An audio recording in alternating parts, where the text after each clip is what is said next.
boa tarde a todos. Eu queria agradecer o convite por estar aqui. Vou falar bem depressinha para economizar o tempo, né? Eu queria começar chamando a atenção para o fato de que, por muito tempo, houve muito pouca reflexão sobre o que foi a repressão no campo. Havia alguns trabalhos, mas não era, enfim, eram mais pontuais. Acho que a maior parte das pesquisas, né, pelo menos até os anos 80, 90, elas se voltavam principalmente para o processo de modernização que ocorreu após o golpe, processo de expropriação e uma mudança substancial nas relações de trabalho, né, que os anos 70 foram anos de muita mudança em termos das relações de trabalho. A ocupação da Amazônia e os conflitos decorrentes da forma como foi feita essa ocupação. Quando a gente pega grande parte das narrativas sobre o que foi o golpe em relação ao campo, há quase que uma linha direta em termos, antes do golpe, as ligas camponesas, como se elas fossem a expressão exclusiva do conflito camponês no pré-64, e depois o MST. Né? Então fica um vazio aí de 15 anos, como se nada houvesse acontecido. Eu vou tentar chamar a atenção, pegando o caso do Rio de Janeiro como ilustração de como muita coisa aconteceu nesse período. Né? Enfim, então, acho que final dos anos 70, início dos anos 80, começa a aparecer uma série de estudos, né, sobre as formas de luta do pré-64, sobre os conflitos do pré-64. São estudos sobre ligas camponesas, sobre o conflito de Formoso, sobre o Master, sobre as resistências em São Paulo, aqui no Rio de Janeiro. Mas é interessante como esses estudos param em 64. Né? É como se depois de 64 nada mais tivesse acontecido.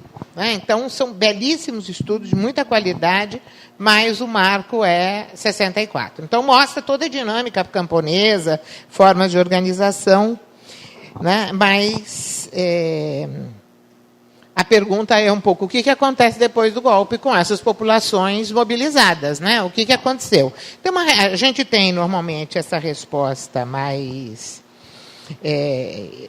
imediata e evidente, que depois de 64 houve uma enorme repressão sobre as lideranças e sobre as áreas de conflito.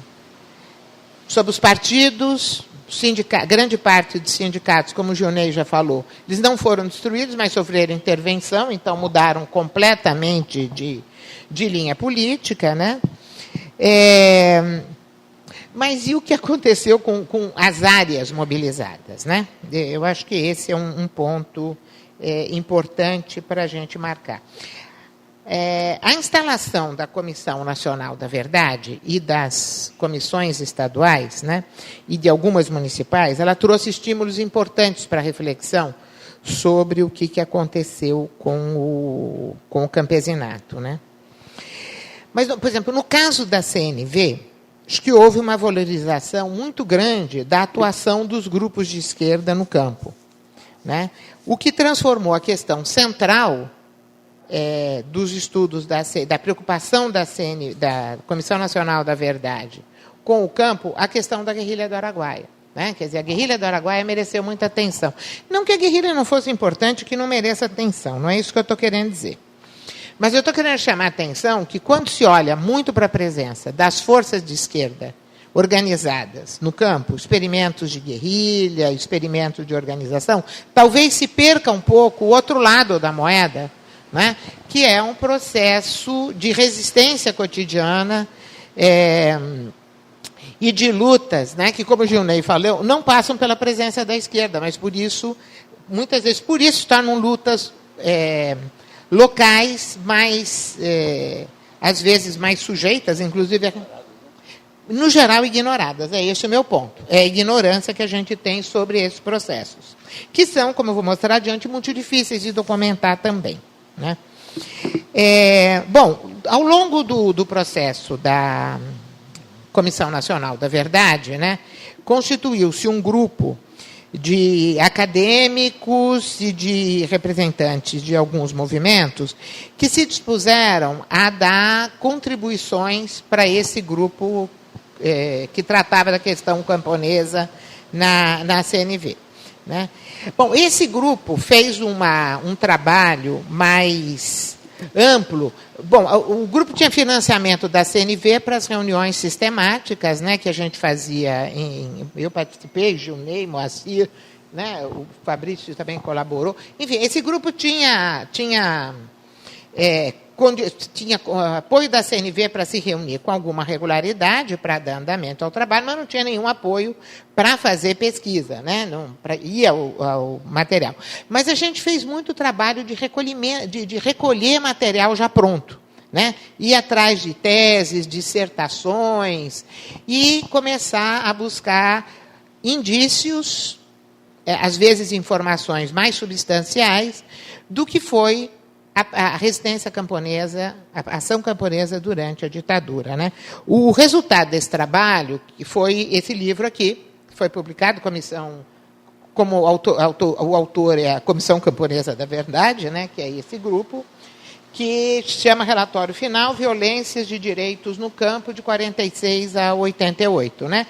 Esse relato aqui são sínteses de conflitos, vocês veem o tamanho que a publicação ganhou. Né? São pequenas sínteses dos conflitos que cobrem praticamente todos os estados do Brasil. Né? E, insisto, é só uma sistematização do que já havia. Isso aqui foi enviado para a Comissão Nacional da Verdade e depois houve um apoio da gráfica do Senado para fazer a impressão. Né? Se alguém tiver interesse, isso aqui está disponível na internet. Né? Bom, isso chamou muita atenção de quem estava envolvido nesse trabalho, né? Particularmente a minha atenção, que eu estava com outro olhar sobre os processos. Né? E aí nós começamos, aí foi um encontro muito positivo, né? Dessa preocupação com o trabalho da Comissão Estadual da Verdade do Rio, que teve uma singularidade muito grande. Eu não sei, Virna, se em outras situações ocorreu isso, conseguiu um acordo com a Fundação de Apoio à Pesquisa para garantir fundos para pesquisas que subsidiassem o trabalho. Né? O que significava ter recursos e ter uma interlocução direta com a Comissão da Verdade ao longo do trabalho. Né? A gente apresentou um projeto, né? O Fabrício fez parte da equipe, mas a equipe era muito grande, a gente apresentou um projeto para estudar o campo, e eu vou falar um pouquinho dos resultados dessa pesquisa. Hoje é o dia da propaganda, que foi publicada no final do ano passado, né? Que chama Ditadura, Conflito e Repressão no Campo, a resistência camponesa no Rio de Janeiro. Isso o título já é estranho por si mesmo, porque é uma espécie, o Rio de Janeiro, o estado do Rio de Janeiro, parece que é absorvido pela capital, completamente absorvido pela capital do Rio de Janeiro. Então, falar de resistência camponesa no Rio de Janeiro é uma coisa que soa estranho, né? Quer dizer, camponeses no Rio de Janeiro, conflitos por terra no Rio de Janeiro, soa muito estranho, né? E foi esse o desafio que a gente enfrentou. Já havia um trabalho, alguns trabalhos, né, de muita qualidade. Um deles que é do professor Mário Greenspan, da UF, que fazia um bom balanço do que tinham sido os conflitos no pré-64, que foi um ponto de apoio importante. Né? Quer dizer, a Baixada Fluminense, né? Nova Iguaçu, Caxias, Magé, Cachoeiras de Macacu, foram pontos importantes de conflito. O que aconteceu com tudo isso? Né? Tinha havido várias ocupações de terra, tinha havido resistências armadas, inclusive, em alguns lugares, mas, enfim, o que aconteceu depois? Né? E esse era um ponto de interrogação. Né? Então, nós partimos do fato de que, mais ou menos, bastante conhecido, das prisões das lideranças, né? E havia os processos. Na PERJ havia processos do antigo DOPS, né, de algumas das lideranças. Fomos atrás dos documentos do Brasil Nunca Mais, né, no Arquivo Nacional de Memórias Reveladas, mas, pelo primeiro contato com essa documentação, a gente sentiu que faltava fôlego nessa documentação, né? E aí a gente percebeu Um outro caminho de pesquisa que foi bem interessante, que eu acho que tem a ver, também dialoga um pouco com o que o Gilney colocou, né? A gente partiu dos levantamentos de conflito que a Federação dos Trabalhadores da Agricultura do Rio de Janeiro, Federação de Sindicato, fazia. Ela tinha o hábito de produzir relatórios sistemáticos de conflito. Nós partimos disso e a gente traçou um mapa, ponto de partida impressionante, inclusive sobre áreas que não estavam, que não apareciam nem nos documentos do SNI, nem no Brasil nunca mais, né? E esse foi o ponto de partida nosso para avançar com pesquisa mais detalhada em algumas áreas do Estado, né? E eu vou relatar um pouquinho aqui o que essa pesquisa nos leva, nos trouxe, né? Bom, a gente fez pesquisa em Caxias, Nova Iguaçu, Magé, Cachoeira de Macacu, Valença, Angra dos Reis e Cabo Frio, Angra dos Reis e Paraty, Cabo Frio, Campos, Trajano de Moraes, acho que foi isso, né? E Madalena. Então, eu não vou relatar ponto a ponto aqui, né, mas eu vou tentar sintetizar rapidamente, por causa do tempo, um quadro geral do que eram os conflitos do pré-64 no Rio de Janeiro e seus principais personagens, né? E depois pensar o que foi a repressão aqui no Estado, que a gente conseguiu perceber. Bom, primeiro, os conflitos aqui no Rio de Janeiro, em especial na Baixada Fluminense, eram conflitos que envolviam poceiros, trabalhadores que tinham chegado aqui na região há um tempo relativamente pequeno, né? É impressionante, nessas áreas, todas as entrevistas que a gente fez, as pessoas são do Nordeste, da região de Minas, do Norte do Espírito Santo e de municípios do interior do Estado do Rio de Janeiro, principalmente municípios onde havia ainda cafeicultura, né? São populações que vieram nos anos 40, 50, mesmo nos anos 30, em busca de trabalho, seja ele urbano ou rural, e havendo oportunidade, todos eles, grande maioria de origem rural, em havendo condições de terra, eles procuravam se fixar. E, para isso, parece ter colaborado muito o fato de que o governo federal, nos anos 30, 40, criou vários núcleos de colonização no entorno da capital, justamente com a ideia de produzir uma espécie de cinturão verde, né, para o abastecimento da cidade. Embora o sucesso, né, com as devidas aspas, desses núcleos tenha sido muito variado, o fato é que atraiu muita gente em busca de terra. Aquela história, o governo está distribuindo terra, né, e muita gente vai. Como foram também para Goiás, para Mato Grosso, quando o governo está distribuindo terra, foi porque tinha notícia de que o governo está distribuindo terra, então, mesmo que não consiga, se fixa ali no entorno, né? Então, esse é um primeiro elemento. Muitos poceiros, que nos anos 50 começam a ser acossados por uma categoria que o Mário Greenspan, que é esse historiador da UF, trabalha bem, pelo que os camponeses diziam serem grileiros. Pessoas que diziam ter título da terra, mas não conseguiam efetivamente provar que os títulos eram títulos legítimos, né? O fato fundamental é que isso levou a uma conflitualidade imensa, né? E com traços bem diferenciados, por exemplo. Não é por acaso que em Caxias o lugar dos conflitos era Xerém.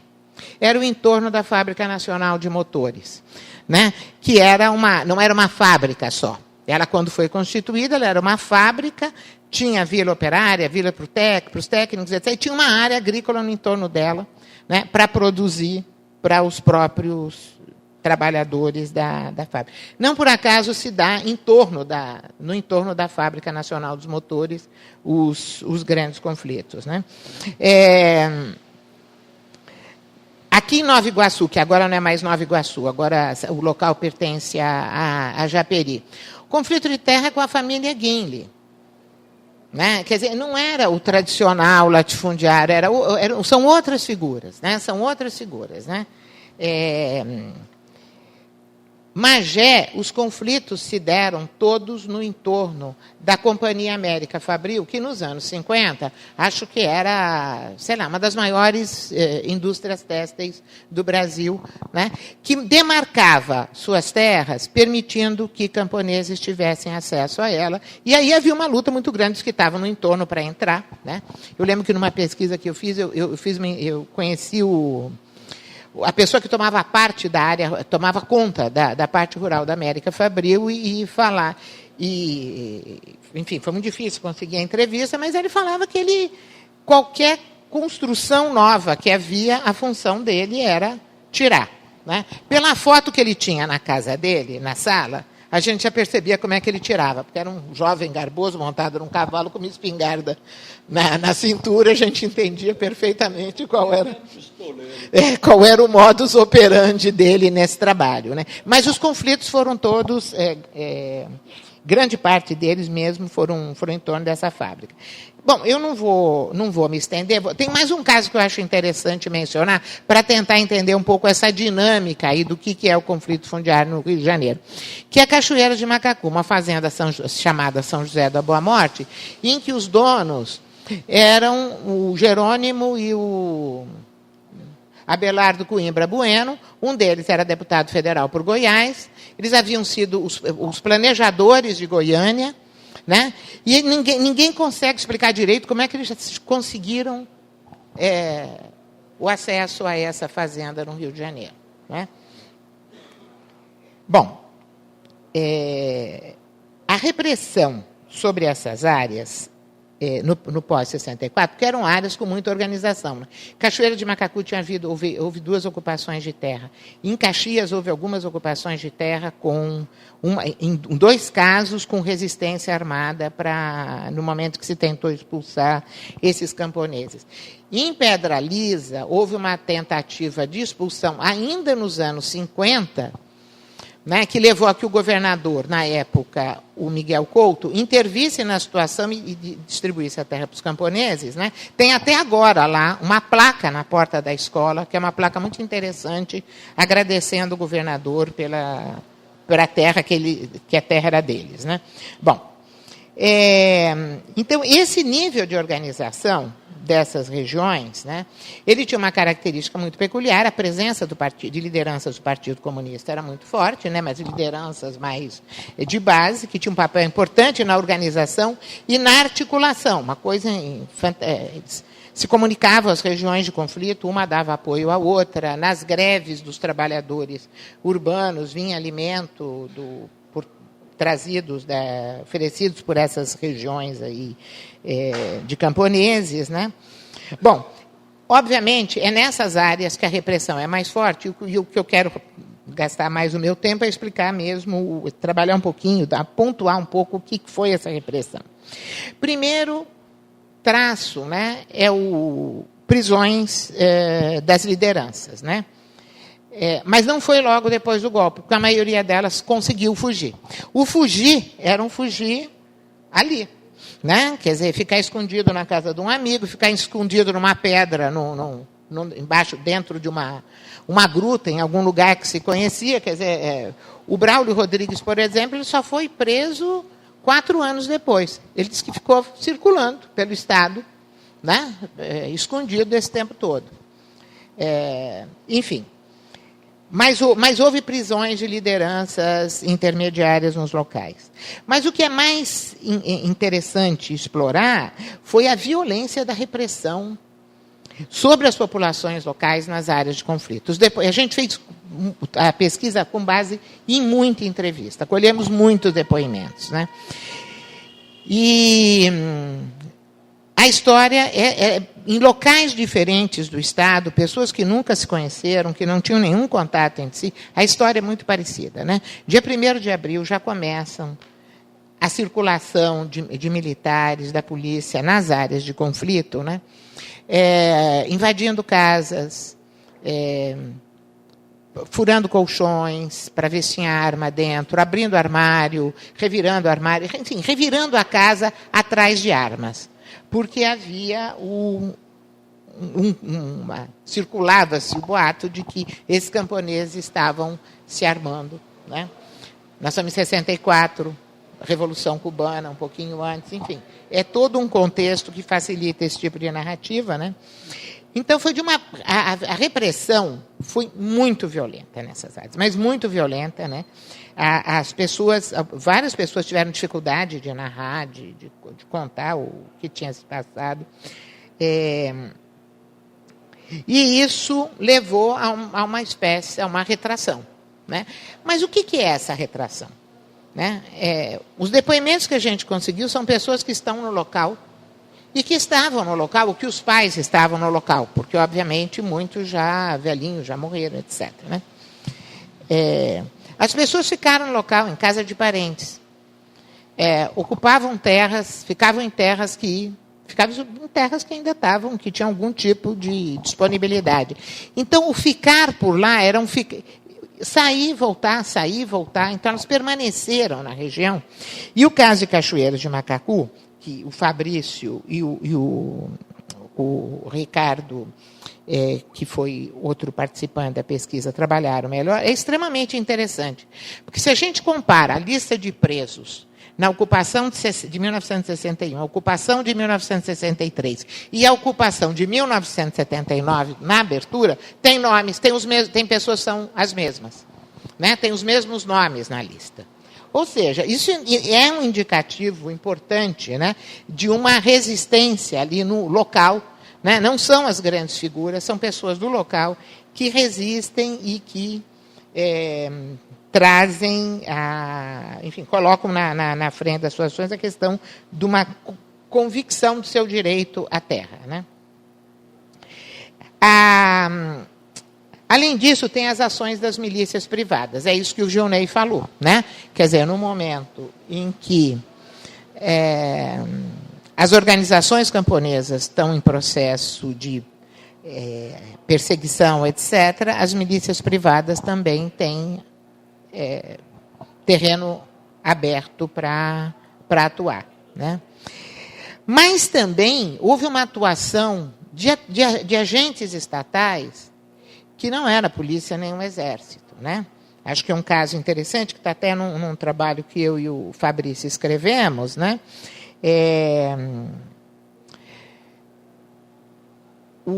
Aí eu preciso parar um pouquinho para voltar um pouco, né? Porque assim que houve o golpe de 64, se montou uma comissão para fazer uma lei de reforma agrária, que, paradoxalmente, a lei de reforma agrária, que vigiu praticamente até a Constituição de 88, foi feita pelos militares, que é o Estatuto da Terra.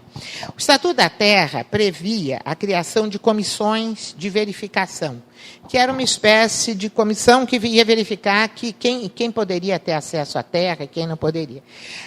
E houve casos de intervenção aí em 65, 66, 67, de assentamento de populações pelo Instituto Brasileiro de Reforma Agrária, que foi um organismo criado com esse nome, Instituto Brasileiro de Reforma Agrária, né, para assentar trabalhadores nas terras.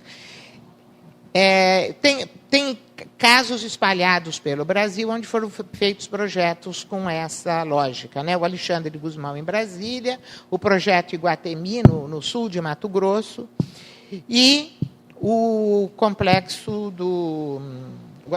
Rural do Guapiaçu, né? Complexo Rural do Guapiaçu, na região de Cachoeiras de Macacu. O que é interessante pensar, e aí vou ficar, é que para essa região, que era vizinha à Fazenda São José da Boa Morte, que já era uma região emblemática de conflitos aqui no estado, né? Foram compradas algumas fazendas vizinhas do outro lado da estrada e foram trazidas para lá populações de áreas de conflito de outros estados. Nós conseguimos identificar pessoas de Duque de Caxias e, principalmente, pessoal de Campos, que havia feito uma ocupação de uma terra grilada por uma usina, que é a ocupação do Imbé, que foi assim, objeto de grandes matérias de jornal aí no pré-64, né? De grande mobilização e de grande repercussão, não só em Campos, como no estado do Rio de Janeiro, e que teve também repercussão nacional. O pessoal do Imbé, a área foi desapropriada, um pouquinho, janeiro de 64, a área tinha sido desapropriada. Obviamente, logo depois do golpe, ela foi devolvida para a usina, né, algum tempo depois. E as populações que estavam ali, que quiseram, né, interpretem o quiseram como vocês quiserem, né? Mas as populações, parte dessas populações foi removida para Cachoeiras de Macacu. Vários estão lá ainda. Tem uma foto ali na exposição com uma senhora negra que nós encontramos lá. Ela é neta de uma das principais lideranças da ocupação do Imbé. E ela nos deu, ela e a irmã dela depois nos deram um depoimento belíssimo sobre essa trajetória, né? O que foi essa passagem. Bom, mas eu estava falando da comissão de verificação do IBRA, né? Que especialmente no caso de Macacu, foi de uma atuação que ultrapassava de longe a ideia de comissão de verificação, né? Ou pelo menos do que poderia ser. Vocês terem, eles andavam pela região e determinavam quem podia ficar, quem não. Queimavam a lenha que grande parte desses poceiros colhiam, eles viviam muito de venda de lenha, né? Destruíam casas e plantações, né? Tinha situações assim de amarrar, é a figura clássica, né? De amarrar o cavalo, o trator e puxar a casa e a casa desabar, porque realmente eram casos precários. A tese de doutorado do Felipe Ribeiro, que agora está no Piauí, que ele estudou Magé, tem uma figura imagens muito interessantes, né, do que era a casa que podia ficar e do que era a casa que tinha que ser derrubada. A casa de alvenaria, essas eram mais toleradas. As casas mais precárias eram derrubadas, né? E o que me chamou a atenção é o fato de que isso mereceu, inclusive, reportagens do jornal Correio da Manhã e do Jornal do Brasil, né? Tem uma do Jornal do Brasil, né, que é uma página inteira sobre o assunto, inclusive com uma foto da família dormindo com os porcos num chiqueiro, porque eles tinham sido retirados da casa. Eram imagens muito fortes, né, do que foi essa violência. E essa guarda rural, ela era chamada mesmo guarda rural, peste amarela, né, como os camponeses diziam, porque aquela região tinha sido afetada há muito tempo atrás pela febre amarela, né? Então eles juntaram a cor do uniforme da guarda com a febre, eles ficaram conhecidos como peste amarela, né? E isso era uma forma de repressão cotidiana, né?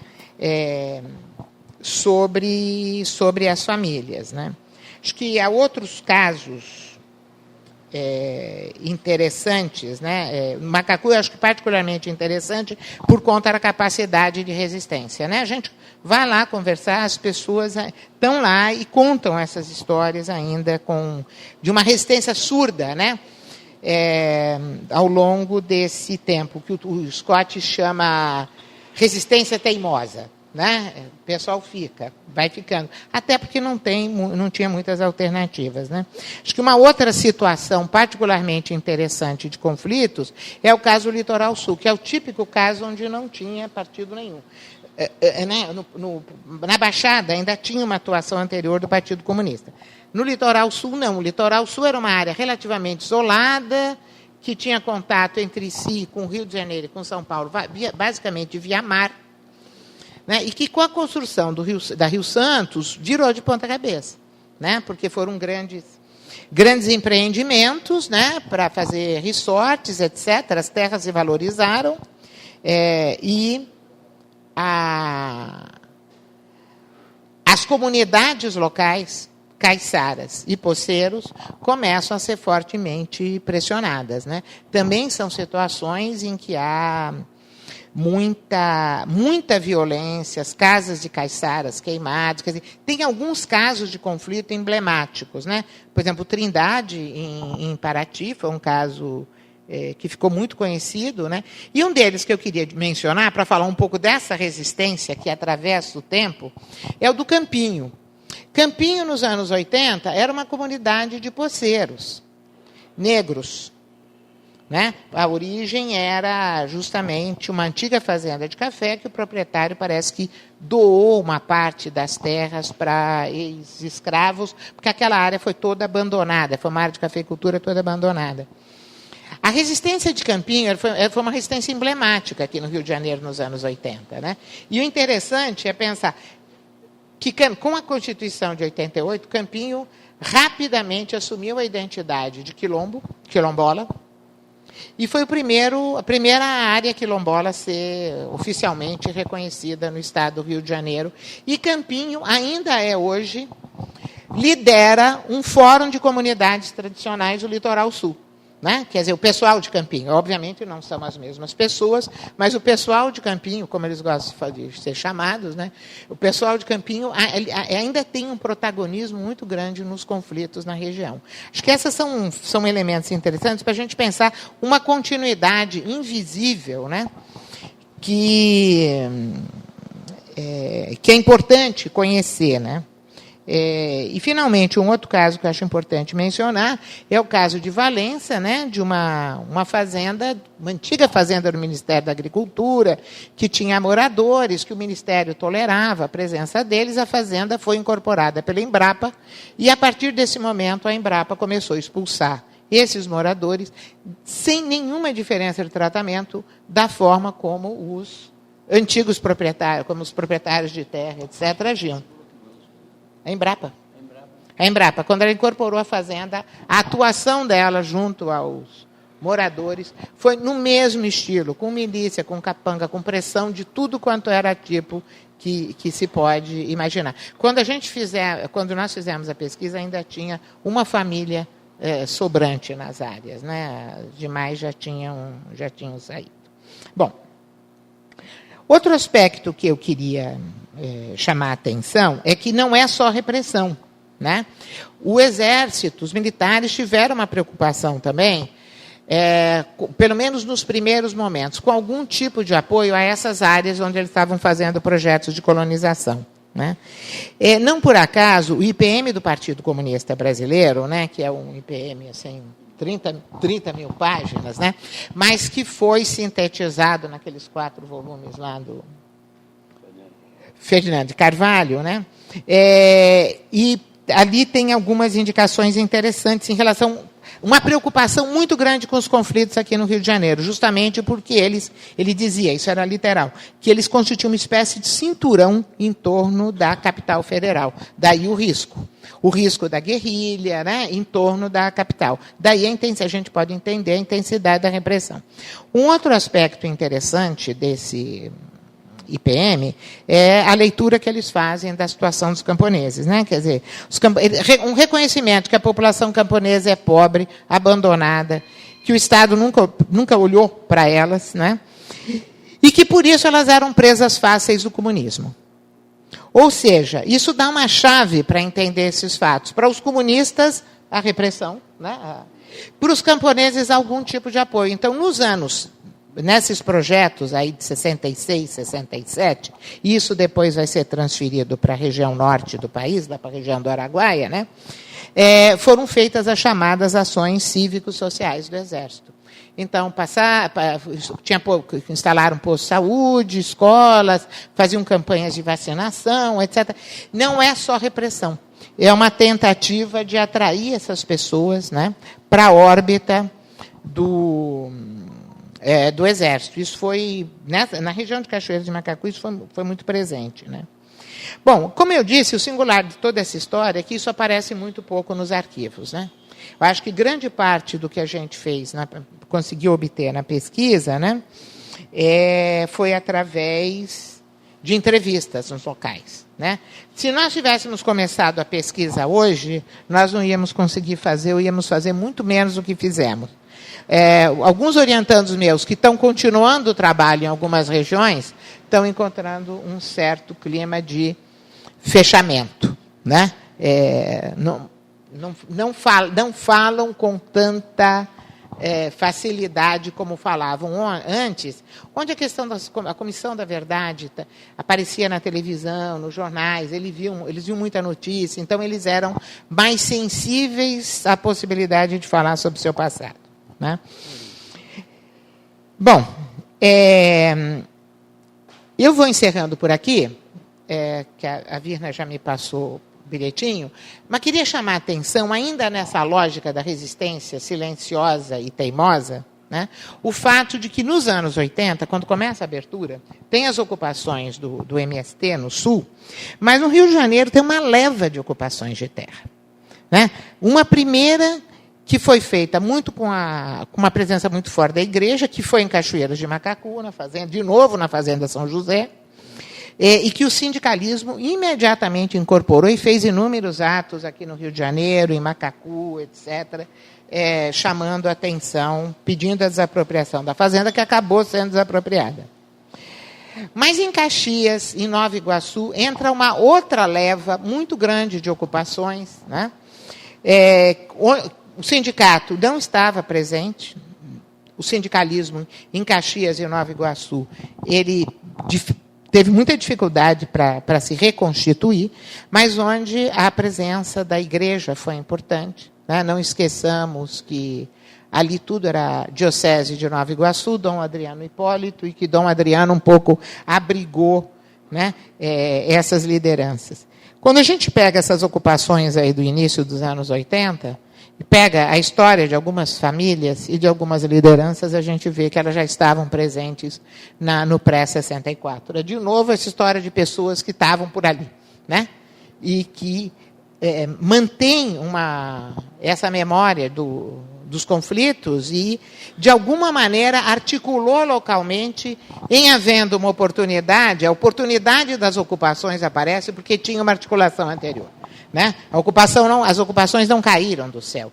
Tinha uma articulação anterior, seja via sindicato, seja via igreja, que permitiu que, em havendo uma conjuntura favorável, as ocupações acontecessem. Né? Algumas dessas ocupações dos anos 80 acabaram se tornando assentamentos, ou estaduais ou municipais, algumas delas aconteceram no momento em que o Brizola se tornou governador do Rio. Né? Quer dizer, são elementos que precisam ser entendidos, né, nessa particularidade, para entender exatamente o contexto em que isso se dá, em que ele também se elege com a promessa de que não põe a polícia contra os trabalhadores. Né? Então, é no governo Brizola que grande parte dessas ocupações ocorre. Bom, acho que eu fico por aí, para não estender demais. Obrigada.